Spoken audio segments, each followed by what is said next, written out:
দেবো, খাবা? কেন খাবা না? জোরে বলো।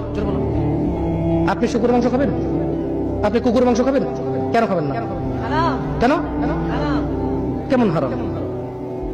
শুকরের মাংস খাওয়া কি হারাম? এই এখানে তাহলে আর বলছি না, কেউ কি রাজি হবে তার বোনের সাথে জানা করতে? কেন? কেন? কেন? কেন?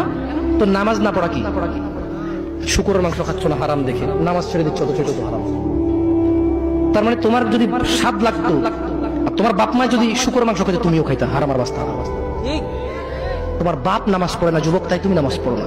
তোমার বাপে ভাত খায় তাই তুমি ভাত খাও, পাকিস্তানের রুটি খায় তাই ওরা রুটি খায়, চাইনিজের এভাবে লাঠি দিয়ে খায়, ওরা লাঠি দিয়ে খায়।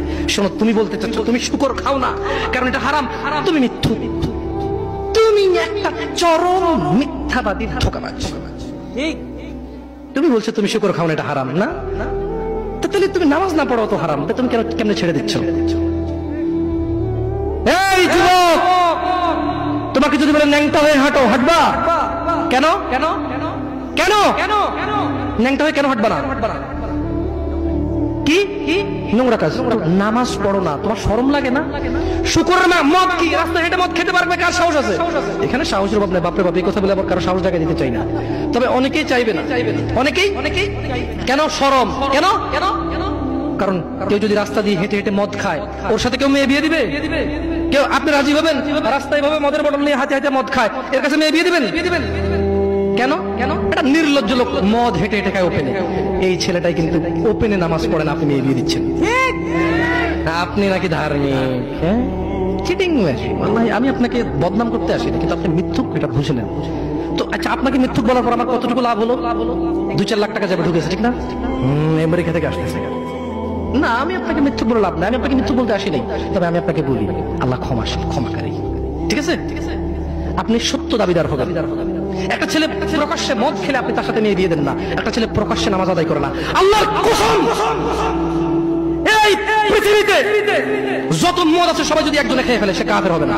কি হবে না? কিন্তু এক ওয়াক্ত নামাজ ছেড়ে দিলে কাফের। ঠিক? আপনার কাছে মদ খাওয়াটা, আমি কি মদ খাওয়াকে ছোট করে দিচ্ছি? তার মানে না।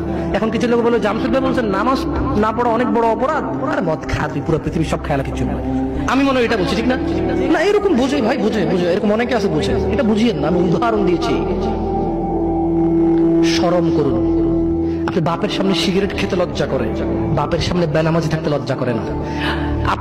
আপনারা আপনার স্ত্রীদের সাথে যে ঘুমান, ছেলে সন্তানের সামনে ঘুমান, লজ্জা করে, কিন্তু ছেলের সামনে বেনামাজি থাকেন, লজ্জা করে না। আপনি বুঝেন, এই পৃথিবীতে লা ইলাহা ইল্লাল্লাহ বলার পরে, লা ইলাহা ইল্লাল্লাহ বলার পরে, ওয়া আন্না মুহাম্মাদুর রাসূলুল্লাহ বলার পরে শিরক, আল্লাহর সাথে অংশীদারিত্ব হচ্ছে সবচেয়ে বড় অপরাধ, ঠিক আছে? এরপর কাজ হচ্ছে সালাত, এরপর কাজ কি? নামাজ। এরপর কাজ কি? নামাজ। আপনি জানেন এই নামাজ না পড়লে মানুষ কাফের হয়ে যায়, অথচ মানুষ ন্যাংটা হয়ে হাঁটতে লজ্জা পায়, মানুষ প্রকাশ্যে মদ খেতে লজ্জা পায়, মানুষ প্রকাশ্যে দাঁড়িয়ে পেশাব করতে লজ্জা পায়, মানুষ প্রকাশ্যে প্রেমিকের সাথে কথা বলতে লজ্জা পায়, মানুষ বাপের সামনে সিগারেট খেতে লজ্জা পায়, মানুষ প্রকাশ্যে শুকরের মাংস খাবে না, মানুষ প্রকাশ্যে সিগারেট খায় না, মানুষ প্রকাশ্যে গাঁজা খায় না, মানুষ প্রকাশ্যে নাচে না, মহিলারা প্রকাশ্যে গোসল করতে লজ্জা পায়, পুরুষরা প্রকাশ্যে পায়খানা করতে লজ্জা পায়। কিন্তু কেউ এত জঘন্যতম অপরাধ যা না করলে কাফের হয়ে যায়, প্রকাশ্যে সবাই আজান চলে, কেউ মসজিদে আসে না, কেউ লজ্জা পায় না। তাহলে দুনিয়া কি বলেন তো? তুচ্ছ খেলতামাশা। নামাজটাকে ঠিক করেন। যদি আল্লাহ আমাকে বাঁচায় রাখে আগামী বছর আনলে, আজকে পরিচয় দিয়ে গেলাম। কি দিয়ে গেলাম? আমার নাম জামশেদ মজুমদার, এটাই আমার চলে।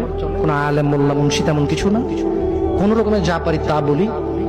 যদি আপনাদের প্রয়োজন হয় ভবিষ্যতে ডাকবেন।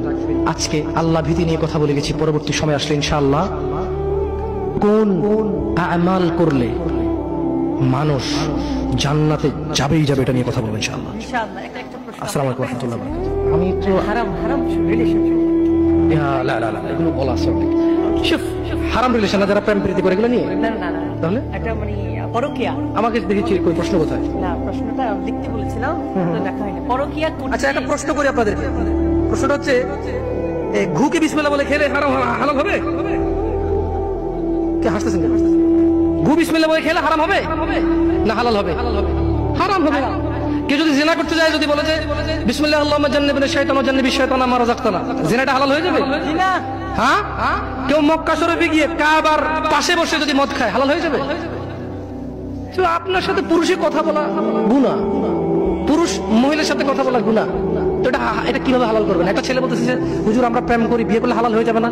আমি বললাম বলদ, বিয়ে করলে তোর প্রেমটা হালাল হবে না, ওটা তো গুনাহ। তুই কবুল বলার 1 সেকেন্ড আগ পর্যন্ত এগুলো সব গুনাহ ছিল। কবুল বলছস, কবুল না বলে যে কাজ করেছিস আর কবুল বলে যে কাজ করবি, পার্থক্য হচ্ছে কবুল বলার পরে যতগুলো করবি এগুলো আর হারাম হবে না, কিন্তু কবুল বলার আগে যা করছিস সবই হারাম। হারামকে কখনো হালাল বানানো, হারামকে কখনো হালাল বানানো যাবে না। বরঞ্চ এটা করতে পারিস যে আমি হারামে ছিলাম, আমি এখন এটা হালাল করেছি, আল্লাহ তুমি আমার হারামটাকে ক্ষমা করো। হারাম কখনো হালাল হবে না। আসসালামু আলাইকুম ওয়া রাহমাতুল্লাহি ওয়া বারাকাতুহু।